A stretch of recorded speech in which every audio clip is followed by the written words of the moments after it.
I'm Ivan Kocmarek, and I'm compiler and editor of a comic called Trailblazers. Look back at the old Canadian comics, and you're listening to True North Country Comics podcast.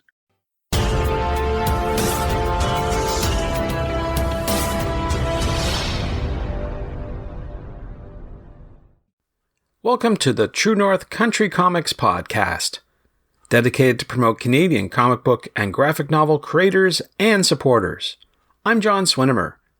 If you want to drop me a line, you can contact me at john@truenorthcountrycomics.com. On this episode, I chat with Ivan Kocmarek about Canadian wartime comic books. This podcast is available on Apple Podcasts, Google Podcasts, and YouTube.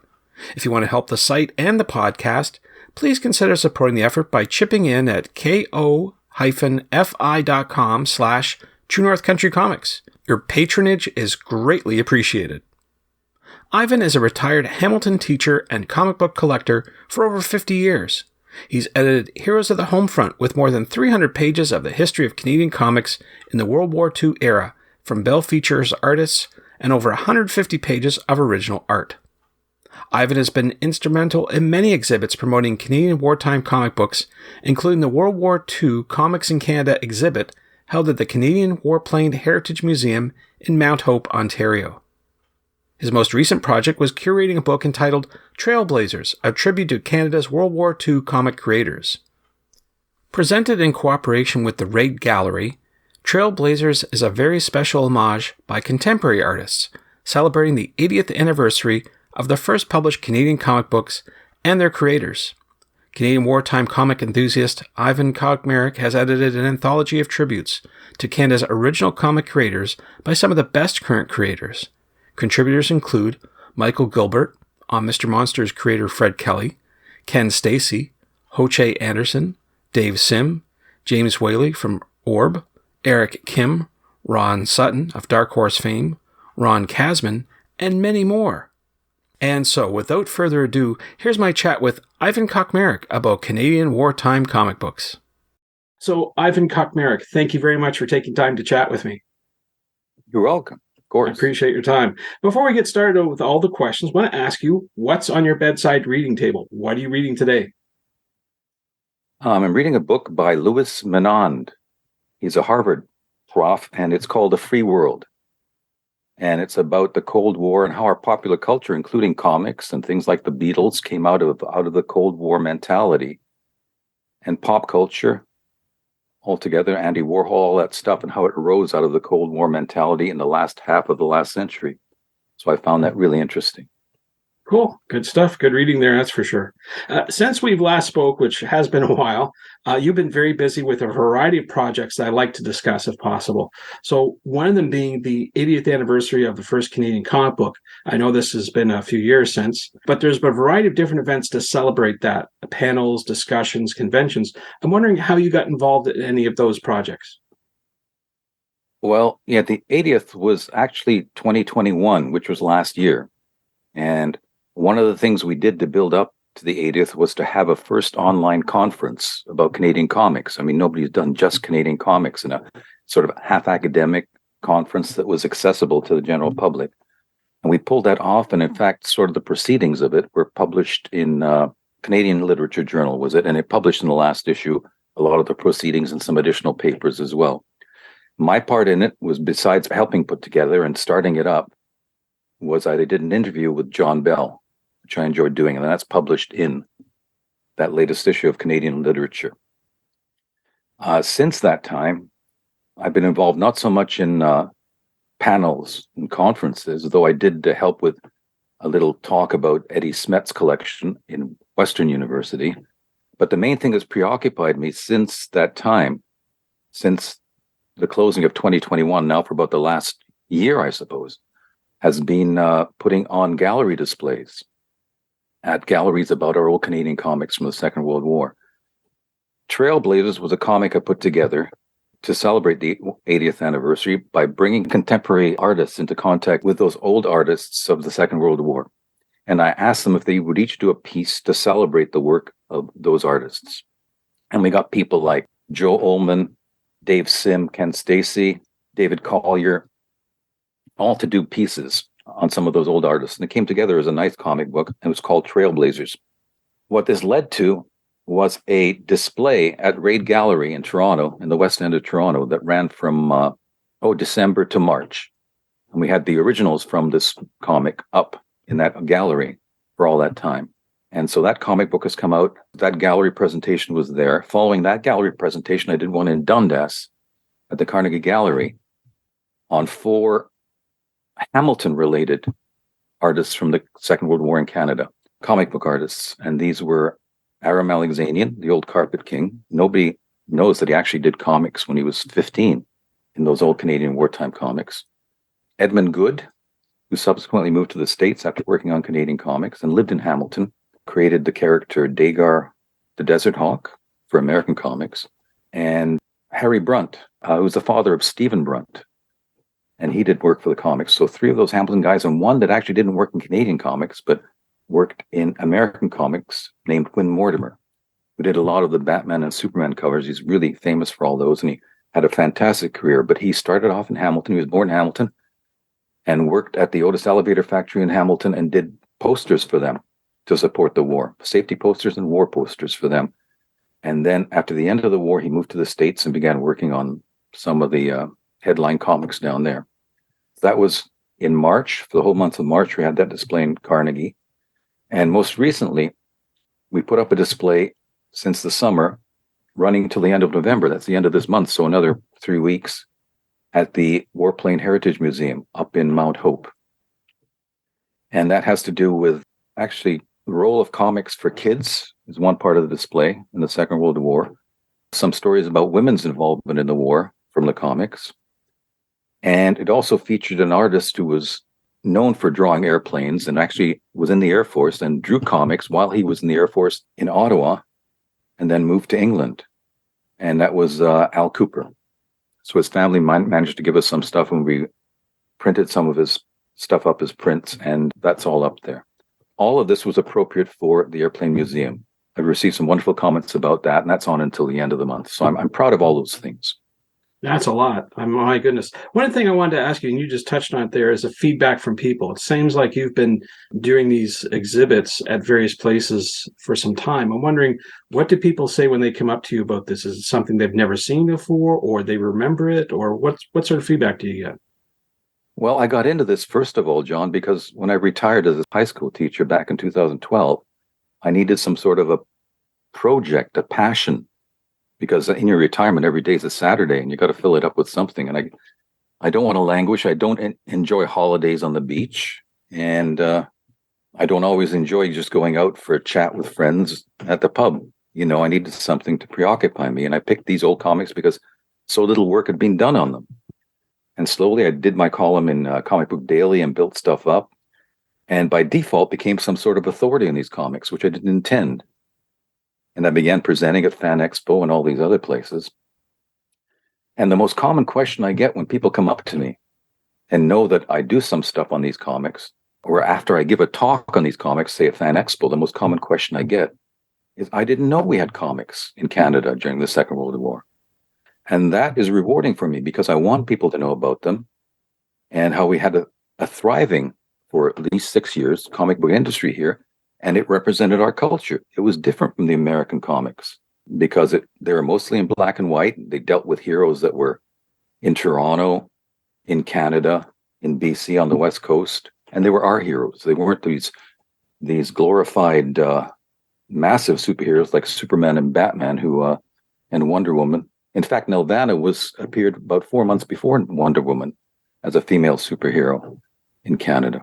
So that's the kind of things I get. And I want to introduce people to these comics and make our culture proud and bring them back into our culture because they were forgotten for such a long time. So that's the reward I get. No, that's true. I remember you hand-delivered Heroes of the Homefront, that book you compiled and put together. It's on my shelf right now. But that leads me to the question of is it tough to find these materials as the years sort of slip away? Are they still readily accessible to you to showcase to people? How do you find them? Well, first of all, they're very rare. I mean, if you look at the CGC census, there's not one title of these old Canadian comics that has more than 10 copies in it. And things like Action 1 has 200 copies, Batman won a few hundred copies as well. So these comics are rare. And I know I've seen dealers at cons who haven't seen one in 30 years. Or if they do come up, they don't know what it is. It's strange to them. And so they are rare, but where you can get them is at certain archives. Before, the only place you could really access them was at the National Archives in Ottawa, up on Wellington Streets, and they had all the Bell comics from Toronto. More recently, in 2015, 2016, Eddie Smet in London donated his collection to Western University, and that has a more eclectic spread of those old wartime comics from all 4 or 5 publishers from the West Coast, and not just the Toronto comics in Bell, but some of the Montreal comics and the BC comics. So that's there. That's a large collection. Recently, too, Metro University, it acquired a collection of about 120 comics. So they were all Bell comics. So those things are there. So that provides you a big chunk of the comics if you want to do research. But you can't do it just on that alone. You have to find private collections. And so there's a network of us private collectors of these books that I can tap. And I've got a collection of myself of a few hundred of these books that I built up in the last decade or so. So those things are there, and they're willing to share and get news out about this stuff. In fact, this brings me to my latest project, which is a sort of Gerber photojournal of all the covers from all those comics. There are about 770 comics during the Second World War, the Canadian comics. And if you're familiar with the Eric Gerber photojournal of comics, it did all the American comics, the Golden Age. Then they did issues on the Marvel Silver Age books, and they present a little snapshot. Sometimes they're just little postage stamp sizes of every comic that came out. So I'd like to do the same for Canadian comics from the Second World War, but make the images bigger. Have it about the same size, 9x12 as my Heroes book, but put 4 covers on. And then some covers blown up to the full page. So I've gotten about 80% of the covers scanned in high res and ready to go. So we're looking to finish off the last few. I'm hoping I've got another set coming from a collector out west who did some scans for me. So I look forward to filling those out. And then I'll go out to the general public, to the wild, and see if we can get the last few. But I expect to come pretty close. Yeah, even if we don't, and have a couple blanks there, I want to get as many as I can in there. And who's helping with this project and wants to take it on with me is Raid Studio in Toronto. They want to run the Kickstarter and publish the book. And in fact, they talk about publishing Heroes and this new book on the covers. We haven't got a title for it yet. In sort of a slipcase together, both copies, with a new design on the Heroes book. That might come off, I don't know. But they want to see the book through, the new photojournal. And that's going to be my next project. We ought to have it out, have a crowdfunding thing of sorts, probably in the new year, early in the new year, and then get it out by the summer. So that's what we're looking at. Very worthwhile, that's for sure. I want to go back to something you mentioned before about the role that Canadian comic books play. And you mentioned about kids being the focus and women. Was there more to the comic book creation of these wartime comic books in Canada than just, pretty pictures and people fighting each other? Yeah, well, that's one of the reasons they're different from the American comics. These Canadian comics were created because of the war. That's the only reason they came to existence. The American comics came out in the, early 30s, and Superman in 38, before the war started. But our Canadian comics had their origins because of the war. In 1940, Mackenzie King's Parliament wanted to shore up the Canadian dollar. It was getting weak because of all the war expenses. So they wanted to stop American imports from coming in and taking some of our money. And they had a whole list of unessential things that they wanted to stop coming in. And some were comics, pulp magazines, some candy bars, a whole bunch of other things. So the comics that were American almost entirely stopped coming in. There were a few let through, like educational comics, like classics and things like that, which weren't threatening, but only a little smattering of them. This was in December 1940. So the war had been on for a year and a half, and the dollar was sinking. They stopped American comics from coming in. Because of this, Canadian publishers jumped on board. And by March 1941, that's next March, from December to March, 2 companies jumped on board and started producing Canadian comics, March 1941. And from that point on, we had 6 years, up to the end of 1946, of Canadian comics. So they were created because of the war, because of this act. And when this act started to be repealed after the war ended, they started to collapse and atrophy, because the American comics would come back in and they just flooded the market and were so glossy and polished and slick that our guys couldn't compete in the same way. War defined those comics that way. Was there a message we were saying before we started that as a medium, comic books and film were the main ways that people got information, newspapers too? Were there any stories in there? Yeah. So, well, first of all, like I said, the important thing to realize is these comics were there because of the war. They were war comics in the truest sense. Not just about the war, but made because of the war. And kids at that time would get their information from the war, from radio. I spoke to Jerry Lazar when he was in his 90s about what was happening from the radio, from Saturday movies. So there would be shorts and reels like that, which would explain the war. And not so much from newspapers. Kids didn't read the newspapers that much. But the other avenue for them would be the comics. That would tell them about, and that I think was the biggest source of information. So what these comics did, there are many different kinds of comics. The one that was published in Montreal was called Canadian Heroes. And it brought facts out of Canadian history, sort of like Real Heroes comics in the States or classic comics, which dealt with fictional novels, but did some biographies. These would do biographies of Canadians, of sports stars, of soldiers, of generals, and things like that. And they would print stories on battles that were happening in Europe. For example, D-Day was 1944, June 6th, with our troops landing in Normandy. By the August issue of Canadian Heroes, they had a story about the invasion. So in less than 2 months, they processed that news and had it there for the kids to explain what was happening with that invasion. The other thing that they did, besides informing kids about the war, they would make kids vigilant about, spies and people that were subversive, the fifth column guys, because that's who the heroes battled a lot of these Nazi and Japanese subversive people. But they also encouraged kids to save war stamps, to buy war stamps, to save scrap metal. They told them about what they could do for the war effort. They could collect tires and rubber and scrap metal and newspapers and old comics, and they could send comics to soldiers in England and in Europe. They loved to read comics. So they involved the kids in the war by informing them about the war, by telling them what they could do to help the war effort, by making them vigilant when they should be in the war sort of home front, heightened sense of espionage and things like that. So in this way, I think they were different from the American comics. Even after the American comics got into the war, after Pearl Harbor, our comics were always like that. Oh, very informative. And speaking of informing people, I hear that you also have a podcast on the go. And I want to talk a little bit about that. What is your podcast about, and what do you say on there? Well, I actually haven't added to it for about 18 months because I've been busy with these gallery things. But I wanted to interview comic book personalities, mainly from the Hamilton area, because, Hamilton's becoming a hub of comic people, a sort of an alternative to Toronto, a little satellite of Toronto, with people like Joe Ullman, David Collier, Ken Lashley's in Burlington, which is Hamilton, a whole bunch of other people. Vince Marchesano's been here forever.